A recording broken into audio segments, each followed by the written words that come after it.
Hello friend, welcome to mister D study room. আজকের এই ক্লাসটি কম্পিউটার রিলেটেড খুবই গুরুত্বপূর্ণ ক্লাস। এই ক্লাসে কম্পিউটারের শর্টকাট কী নিয়ে আলোচনা করব, যেগুলো পশ্চিমবঙ্গের বিভিন্ন পরীক্ষা যেমন গ্রাম পঞ্চায়েত, ডাব্লিউপি, কেপি এবং আইসিডিএস পরীক্ষার জন্য খুবই গুরুত্বপূর্ণ। তো চলে যাব প্রশ্নতে। প্রথম প্রশ্ন, কোনো টেক্সট বা ফাইল কপি করা শর্টকাট কী হলো কন্ট্রোল প্লাস সি বা সিটিআরএল প্লাস সি। এরপরে কপি বা কাট করা টেক্সট পেস্ট করা শর্টকাট কি শর্টকাট কি হলো কন্ট্রোল প্লাস ভি। এরপরে কোনো অংশ কাট করার শর্টকাট কি সিটেল প্লাস এক্স।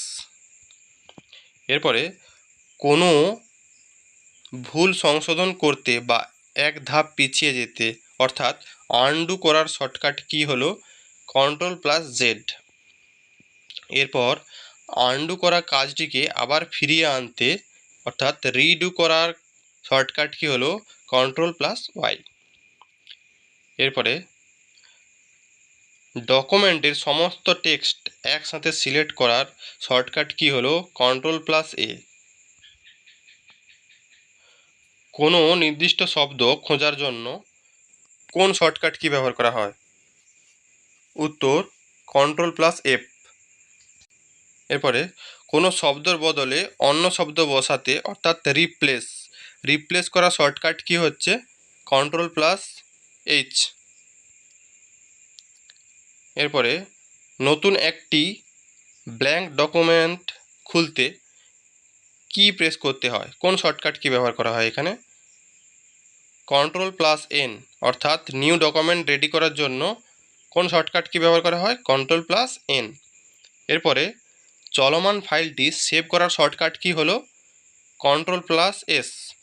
মানে যে ডকুমেন্টটি তোমরা রেডি করেছো সেটা যদি তোমরা সেভ করতে চাও তাহলে তোমরা কোন শর্টকাট কি ব্যবহার করবে, এর জন্য কন্ট্রোল প্লাস এস তোমাদেরকে ব্যবহার করতে হবে। এরপরে ডকুমেন্ট প্রিন্ট করার শর্টকাট কি হলো কন্ট্রোল প্লাস পি। এরপরে টেক্সট বোল্ড অর্থাৎ মোটা অক্ষরে করার জন্য কোন শর্টকাট কি ব্যবহার করা হয় কন্ট্রোল প্লাস বি। এরপরে টেক্সট ইটালিক অর্থাৎ লেখাটা একটু বাঁকা করার জন্য কোন শর্টকাট কি ব্যবহার করা হয় এখানে উত্তর হবে কন্ট্রোল প্লাস আই। এরপরে টেক্সটের নিচে দাগ দিতে কোন কি ব্যবহৃত করা হয় কন্ট্রোল প্লাস ইউ। এরপরে প্যারাগ্রাফকে সেন্টারে বা মাঝখানে সাজাতে কি ব্যবহৃত করা হয় কন্ট্রোল প্লাস ই। এরপরে প্যারাগ্রাফ বাম দিকে সাজাতে কি ব্যবহৃত করা হয় কন্ট্রোল প্লাস এল। এরপরে প্যারাগ্রাফ ডান দিকে সাজাতে কোন শর্টকাট কি ব্যবহৃত করা হয় কন্ট্রোল প্লাস আর। অর্থাৎ লেখাগুলো রাইট অ্যালাইনমেন্ট করতে হবে, তার জন্য কন্ট্রোল প্লাস আর ব্যবহার করতে হবে।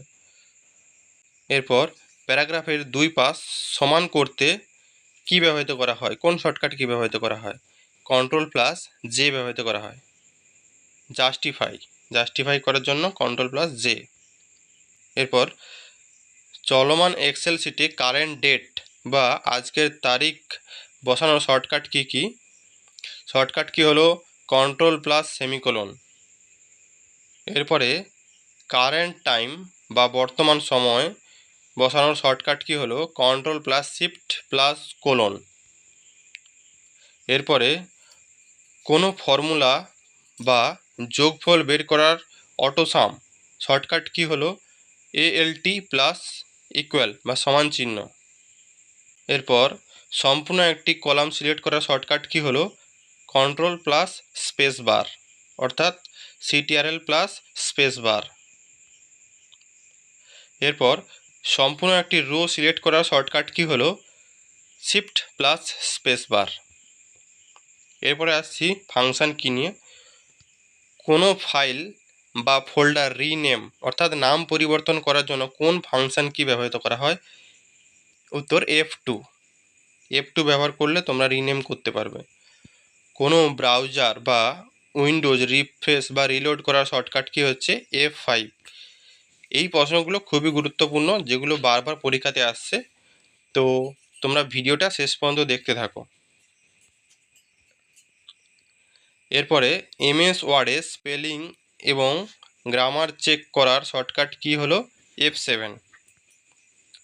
এরপরে কোনো চলমান অ্যাপ্লিকেশান বা উইন্ডোজ সরাসরি বন্ধ করার শর্টকাট কি হলো ALT প্লাস F4। কোনো ফাইল রিসাইকেল বিনে না পাঠিয়ে স্থায়ীভাবে ডিলিট অর্থাৎ পার্মানেন্টলি ডিলিট করার শর্টকাট কি হচ্ছে শিফট প্লাস ডিলিট তোমাদেরকে প্রেস করতে হবে।